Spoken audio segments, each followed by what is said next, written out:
রুকু এবং বৈঠকে দৃষ্টি কোথায় থাকবে? নামাজে মনোযোগ আসে না, উল্টাপাল্টা চিন্তা ভাবনা আসে, করণীয় কি? ছোট শিশুদের হাতে পায়ে ও কোমরে কালো তাগি বেঁধে দেওয়া কি জায়েজ আছে? বাবা নামাজ পড়ে না, কিভাবে নামাজের তাগিদ দিতে পারে? আগে অন্তঃসত্ত্বা পরে বিয়ে, আমাদের সমাজে একটা অংশের মধ্যে এটাই যেন রীতি হয়ে উঠছে। এরপর আপনি কি বলবেন? প্রাপ্তবয়স্ক মেয়ে পরিবারের অনুমতি ছাড়া বিয়ে করতে পারবে কি?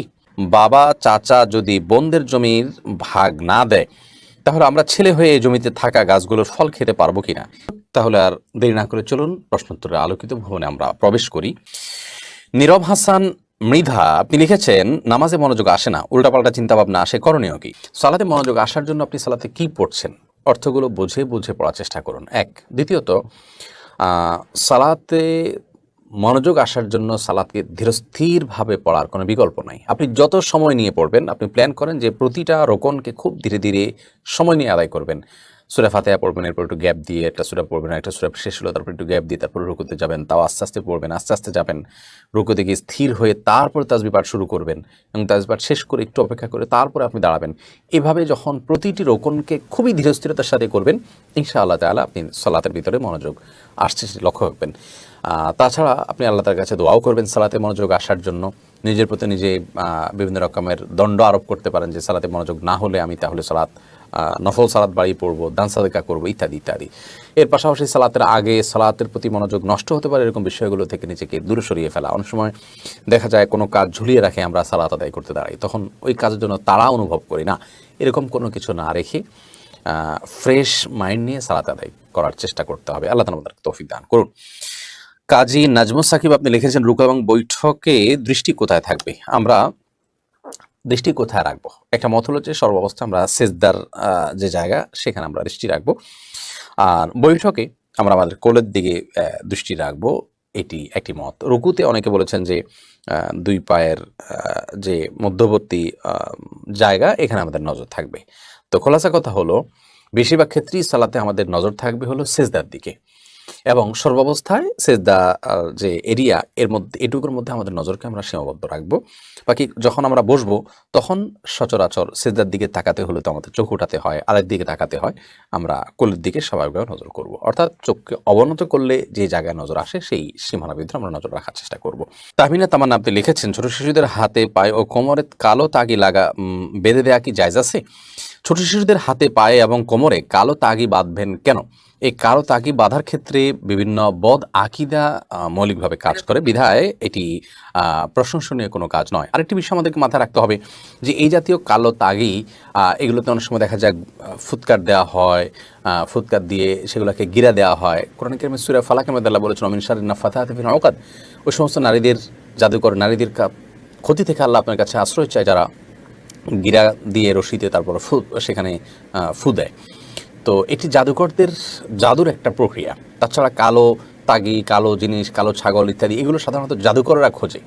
অতএব শরীয়ত যে ঝাড়ফুঁক করেছে সেখানে এরকম কোনো তাগি টাগি ঝুলানো কিছু নাই। অনেক সময় বাচ্চাদের কোমরে আপনার গ্রামে দেখা যায় তাগি ইত্যাদি বাঁধা হয় এজন্য যাতে করে তার ওই যে এখন তো অনেকেই প্যাম্পার্স ব্যবহার করছেন, যখন প্যাম্পার্সের এত প্রচলন ছিল না, কিংবা এখনও যারা প্যাম্পার্স ব্যবহার করে না নর্মালি, তারা তেনা ইত্যাদি দিয়ে রাখেন বাচ্চার পেশাব পায়খানার জন্য।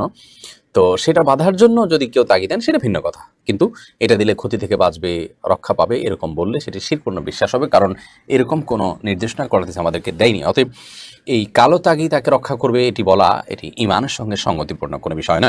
আগে অন্তঃসত্ত্বা পরে বিয়ে, আমাদের সমাজে একটা অংশের মধ্যে এটাই যেন রীতি হয়ে উঠছে। এরপর আপনি কি বলবেন? দেখুন, কিয়ামত তো হতে হবে, কিয়ামত হওয়ার জন্য পৃথিবী তার সেই পরিণতির দিকে অগ্রসর হচ্ছে, এবং মানুষ দিন দিন আধুনিকতার নাম দিয়ে, মত প্রকাশের স্বাধীনতার নাম দিয়ে, নানা নাম দিয়ে বিভিন্ন রকমের অন্যায় অনাচারকে হালাল মনে করবে, সহজাত এবং স্বাভাবিক মনে করবে। এই বিষয়গুলোর অংশ হলো এটি যে মানুষ আল্লাহ রাব্বুল আলামিনের যে অমোঘ বিধান, আল্লাহ রাব্বুল আলামিনের যে চিরাচরিত নিয়ম এবং প্রকৃতির যে আপনার আবহমান কাল থেকে চলে আসা সুন্নাহ, এর সবগুলোকে ভঙ্গ করে মানুষ যা খুশি তা করার একটা প্রবণতা মানুষের মধ্যে দিন দিন বেড়েই চলেছে, এবং এটা আরও বাড়তেই থাকবে। কিয়ামত হওয়ার আগ পর্যন্ত এটি চরম পর্যায়ে যেতে থাকবে।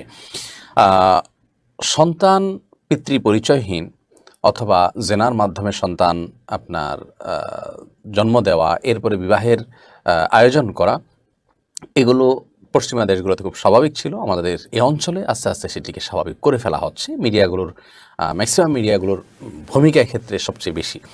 এদি হাসান আপনি লিখেছেন, আমার বাবা নামাজ পড়ে না, কিভাবে নামাজের তাগিদ দিতে পারি? নামাজের গুরুত্ব বোঝার জন্য তার দৃষ্টিভঙ্গি কৃষ্টি দেখতে হবে। অনেকে আছেন তথাকথিত মারেফতি ফকিরদের আখড়ায় গিয়ে কিংবা এই যে হিজবুত তাওহীদ জাতীয় বিভিন্ন ভ্রান্ত চিন্তার মানুষদের খপ্পরে পড়ে বা অনেকে অনেক চিন্তা থেকে দেখা যায় যে মসজিদে গিয়ে জামাতে সালাত আদায় করে না, অনেকে নামাজই পড়ে না, অনেকে অপরিহার্য মনেই করে না। তার রোগটা ধরে তারপর ট্রিটমেন্ট করতে পারলে সুবিধা হবে। তার চিন্তাধারা কী? আর যদি সাধারণ মুসলমান হন, সাধারণ মানুষ হন, তাহলে সেক্ষেত্রে জাস্ট তার ভিতরে অবহেলা আছে, তাহলে নামাজের গুরুত্ব যেন বুঝতে পারেন তিনি, এরকম কিছু লেকচার তাকে শোনানো যেতে পারে, এরকম কোরআনের উক্তিগুলো তার সামনে পেশ করা যেতে পারে, তাকে পড়ার সুযোগ করে দেওয়া যেতে পারে। বিনয়ের সাথে উপস্থাপন অবশ্যই করতে হবে। সেই সাথে নিজে বোঝাতে না পারলে যাদের প্রভাব তার উপরে পড়বে এরকম ব্যক্তিদেরকে দিয়ে বোঝানো যেতে পারে, এবং আরও বিভিন্ন কৌশল অবলম্বন করা যেতে পারে, হাদিয়া উপঢৌকন দিয়ে তাকে কনভিন্স করা, যাতে করে আপনার কথা শুনে সেটা আপনি করতে পারেন। আপনার কাছে দোয়া তো আপনি করবেনই, এরকম বহুমুখী প্রচেষ্টার মাধ্যমে তাকে আপনি সালাতের দিকে আহ্বান করতে পারেন। এরপরে যদি না আসে তো সেটাই একমাত্রই আল্লাহ তাআলার ফয়সালা, এবং এটি আল্লাহর উপরে ন্যস্ত করে দিতে হবে। মোহাম্মদ সোহেল আপনি লিখেছেন, বাবা চাচা যদি বোনদের জমির ভাগ না দেয় তাহলে আমরা ছেলে হয়ে এই জমিতে থাকা গাছগুলোর ফল খেতে পারবো কিনা, এই জমিতে নামাজ পড়লে কবুল হবে কিনা? প্রথম কথা হলো, বাবা তার নিজের জমিতে যদি তার মেয়েদের হক না দেন, তো প্রথম কথা হলো যে বাবার মৃত্যুর পর তারা হক পান, মৃত্যুর আগে তো আর হক পান না। অতএব বাবার মৃত্যুর পর তাদের যতটুকু অংশ বাবার সম্পদে আছে আপনাকে বাবা দিয়ে গেলেও সেখান থেকে আপনি তাদেরকে ফেরত দিয়ে দিবেন। আর যদি বাবা জীবদ্দশাতে সব ভাগযোগ করে দেন, তাদেরকে বঞ্চিত করেন, তাহলে তিনি অন্যায় করছেন। এক্ষেত্রে তাদের যতটুকু পাওয়া উচিত শরীয়তের দৃষ্টিকোণ থেকে জেনে আপনার সম্পদে যতটুকু আছে, ধরুন আপনারা 2-3 ভাই, তো প্রত্যেক ভাই কম বেশ যা ভোগ করছেন এখানে বোনদের অধিকার আছে, তো আপনার হিস্সায় যতটুকু আছে ততটুকু আপনি বোনদেরকে দিয়ে দায়মুক্ত হওয়ার চেষ্টা করবেন, এটি আপনার কর্তব্য। তারা দিচ্ছেন না তো আমি কি করব? না, আপনি যখন জানেন যে একটা জিনিস আপনাকে কেউ দিয়েছে, সেটি অন্যায়ভাবে দিয়েছে, তখন আপনি এটির ন্যায্য হকদারের কাছে পৌঁছে দেওয়াটাই কিন্তু আপনার কর্তব্যের অংশ হয়ে যাবে, সেই জায়গা থেকে আপনাকে ফেরত দিতে হবে। এরপরে সিজু আপনি আইডি থেকে লিখেছেন, মা বাবা ও আত্মীয়ের চাহিদা অনুযায়ী বিয়ে সম্ভব না হলে প্রাপ্তবয়স্ক মেয়ে পরিবারের অনুমতি ছাড়া বিয়ে করতে পারবে কি?